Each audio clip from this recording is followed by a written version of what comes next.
Hi everyone. I have a lot to talk about, so let's just get to it.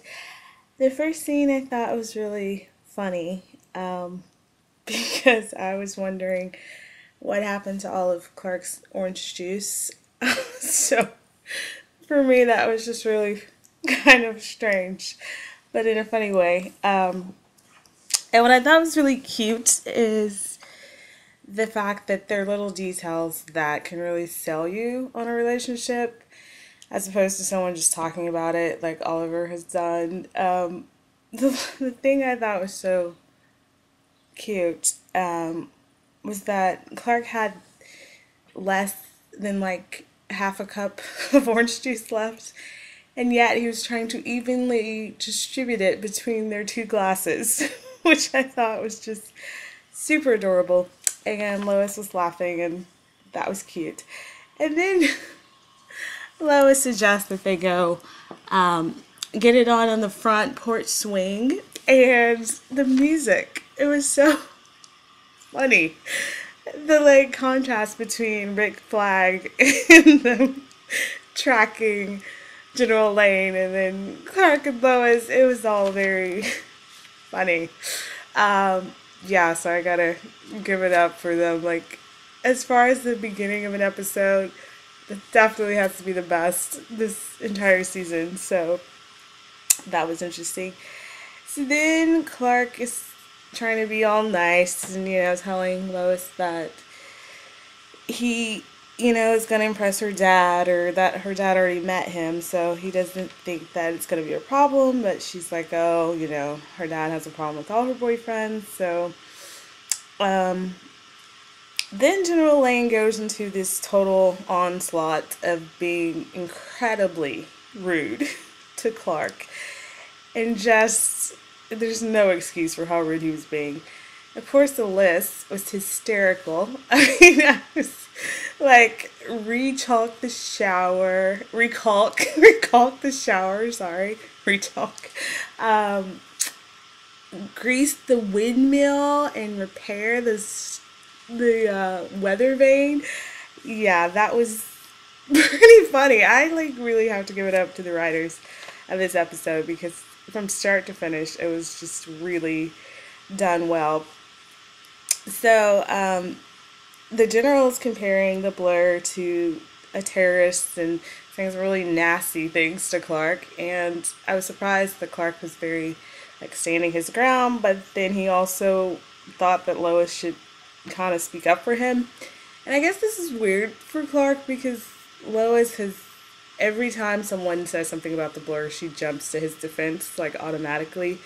She did that in Idol and Supergirl. It's kind of like she has his back 100% of the time.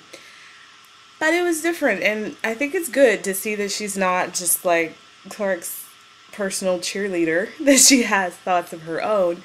And she didn't want to go at it with her dad, get into a fight, which is also weird because I remember in episode Lucy, season 4, she said there was something cathartic about telling off a 4-star general, so she was trying to be nice in this the faux Thanksgiving that her dad and sister, I guess they couldn't come for actual Thanksgiving, so they just showed up early and wanted to celebrate. So that was weird. And then when Clark asked her, like what she thought, and she says,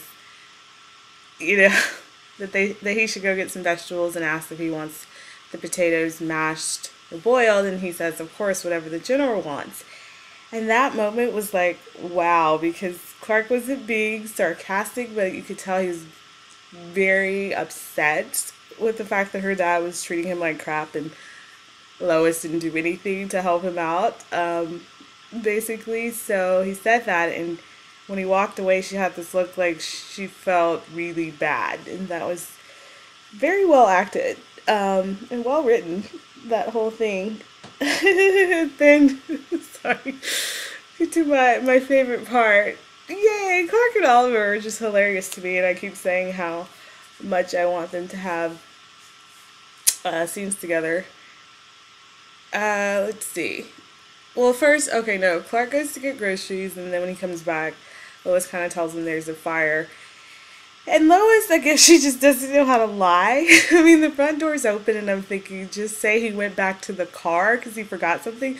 She says he's upstairs, and then he comes to the front door, and she's like, honey, there's like something on his face, and she wipes it, and Clark just is like beaming because she touched him. It's so cute. And then her dad's like, I thought you said he went upstairs, and Clark's like, oh, I went to check the chimney because Clark is, the professional liar in this relationship.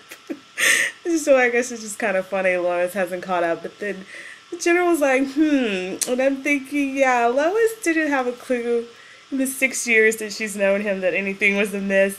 In like 6 minutes, the general's like, yeah, this doesn't add up. And I'm thinking, the general would have figured out Clark's secret if he had spent as much time with him as Lois had. So the general's just, he's on it. He is very suspicious. So yeah, so Clark gets a call from Oliver, and it's like, praise the Lord, I get to get away from these people. He goes to the barn, and Oliver tells him, Tess figured out that they were tagged. And what I love is just that Clark just tells Oliver what to do, and Oliver's like, okay. And he tells him to leave, and he jumps out the window. I thought that was so funny. And he's like, what are we, 16? Which usually people say, what are we, 12? That's the age of like being childish. Or I say 5 to be like, yeah, you're being a real baby. Or what are you, 5? Or are you 12? But Oliver somehow thinks that the age 16 is his little remembrance of jumping out windows or doing something stupid. So that was pretty cute. Then here comes Lucy. So I'm just going to say I love Lucy because she's so on point for what she was doing. She comes up and immediately it's like, did she just come up here to try to seduce Clark? That's what it seemed like. And she wasn't subtle about it, like, sit on the chair, cross her legs, but, try to reminisce about when Clark was basically just eating up her little act in season 4. But no, she's just basically pushing up on him, telling him how he's grown to quite a man. She says, that none of Lois's boyfriends have ever passed the general's test, and he said, I'll be the first with this, grin. And then she's just invading his personal space, which, I think Lois gave him the whole warning about sexy lady friends invading his personal space. He did not get the memo. So Lucy is getting really close to him, and then he kind of looks like, okay, this is not going to be going well. So he treats her like she's 11, like his girlfriend's annoying little sister instead of a grown woman who's coming on to him. But he says, I think Lois could use your help, and he's trying to usher her out and kind of shakes his head like, I can't believe this is happening. But once again, I have to wonder, why does Clark always do this? It's like in Devoted, Chloe was on top of him, kissing him, and he acted like there was nothing he could do about it. When Chloe came into the shower in the bathroom with him, he's just like, Chloe, I don't think Oliver would appreciate that. Like, not like, hey, get the hell out of here. Why are you in the bathroom with me? Or like, Lucy, get out. He's just so like, I can't help it. Women just want me. I'm so helpless. Even in Crimson, like, Lois grabs him and is about to kiss him, and he doesn't pull away or like say, Lois, no. He just lets her kiss him because he cannot stop women from kissing him. That is just not one of his superpowers.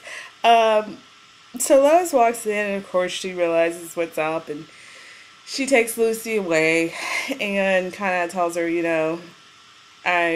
are on my list, on my bad list, and I'm only letting you stay here because of Dad. So then she goes back to talk to Clark, and this is a really, like, important scene, very serious, where Clark apologizes for the Lucy thing, but it's kind of half-hearted. Like, he apologized, but it didn't seem like he thought he did anything wrong, which was like, of course it was Lucy's fault.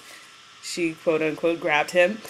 But the way he acted was just like, yeah, I'm sorry, but you could tell he was still kind of pissed off at Lois, which then Lois mentions the question I've always been asking,